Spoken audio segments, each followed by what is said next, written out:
نحمدہ ونصلی ونسلم علی رسولہ الکریم اما بعد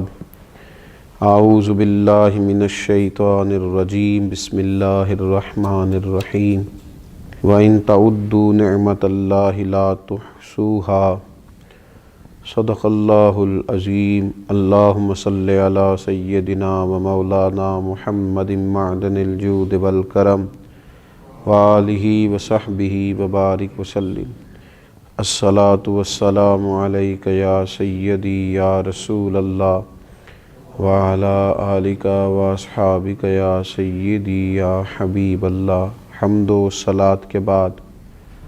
اللہ تبارک و تعالی نے قرآن مجید میں ارشاد فرمایا ہے کہ وَإِن تَعُدُّوا نِعْمَةَ اللَّهِ لَا تُحْصُوهَا، فرمایا اگر تم اللہ کی نعمتوں کو شمار کرنا چاہو، گننا چاہو تو گن نہیں سکتے۔ اللہ تبارک و تعالی نے تم پر بے پناہ نعمتیں فرمائی ہیں، اور ڈھیر ساری نعمتیں ایسی ہیں جو ظاہری طور پر تمہاری نظر سے پوشیدہ ہیں، لیکن ان کی بھی تمہاری زندگی میں بہت بڑی اہمیت ہے۔ ہم اپنے وجود سے لے کر اپنی سانسوں تک، اپنی سانسوں سے لے کر اپنے رشتوں تک، ماں باپ، بہن بھائی، بچے، اولاد، اگر ان سب چیزوں کو غور سے دیکھیں تو اللہ تعالیٰ نے بے پناہ لاتعداد رحمتوں سے ہمیں مالا مال فرمایا ہے۔ اللہ تبارک و تعالیٰ نے جس شخص کو شعور کی آنکھ کھولنے کی توفیق دی ہے، خیر اور شر میں فرق کی تمیز بخشی ہے، تو اسے بھی اللہ تعالیٰ نے بہت بڑی نعمت عطا فرمائی۔ مالک کریم نے جس شخص کے اعضاء کو سلامت رکھا ہے، اس کی آنکھیں دیکھتی ہیں، اس کے کان سنتے ہیں، اس کے پیر چلتے ہیں، اس کی زبان بولتی ہے، اس کے ہاتھ اپنی بساط کے مطابق کام کرتے ہیں، تو یہ رب کریم کی بہت بڑی نعمتیں اس کے ساتھ شامل ہیں۔ اور پھر اگر اللہ تبارک و تعالیٰ نے اسے دین کی کچھ سمجھ عطا فرمائی ہے، سجدے کا موقع دیا ہے، عبادت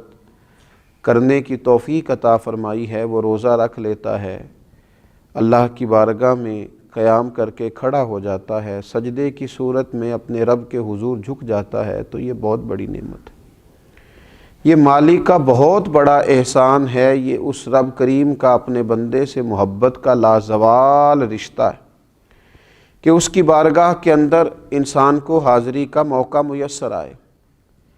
اللہ تعالیٰ کی بے پناہ نعمتیں ہیں جن کا شمار رب کریم کا قرآن فرماتا ہے کہ ممکن نہیں ہے۔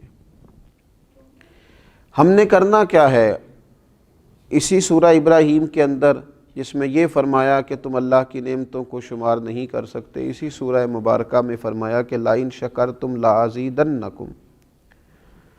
اب اگر تم شکر ادا کرو گے تو اللہ تعالیٰ نعمتوں میں اضافہ فرما دے گا۔ وَلَئِن كَفَرْتُمْ إِنَّ عَذَابِي لَشَدِيدٌ، اور اگر تم کفران نعمت کرو گے، ناشکری کرو گے، تو پھر میرا عذاب بھی بڑا سخت ہے۔ ہمارے ہاں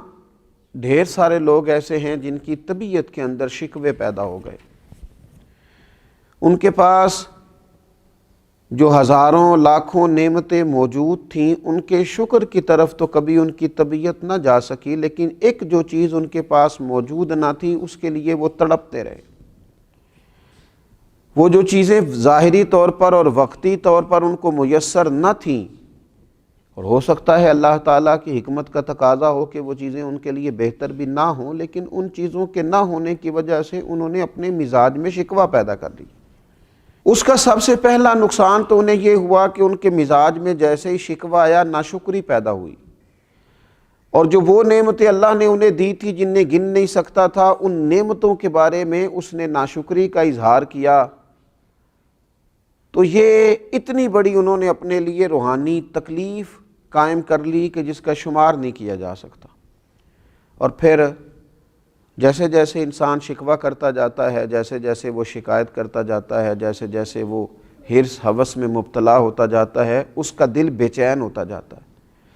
شکر کا مزاج سکون پیدا کرتا ہے، اور شکوے کا مزاج انسان کے دل میں بے چینی اور بے قراری پیدا کرتا ہے۔ شکر کا جو مزاج ہوتا ہے وہ انسان کو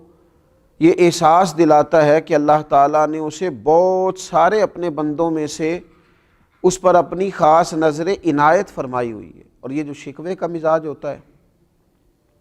یہ احساس کمتری میں مبتلا کر دیتا ہے۔ انسان یہ سوچتا ہے فلاں کے پاس بڑا کچھ ہے، میرے پاس تو ہے ہی کچھ نہیں،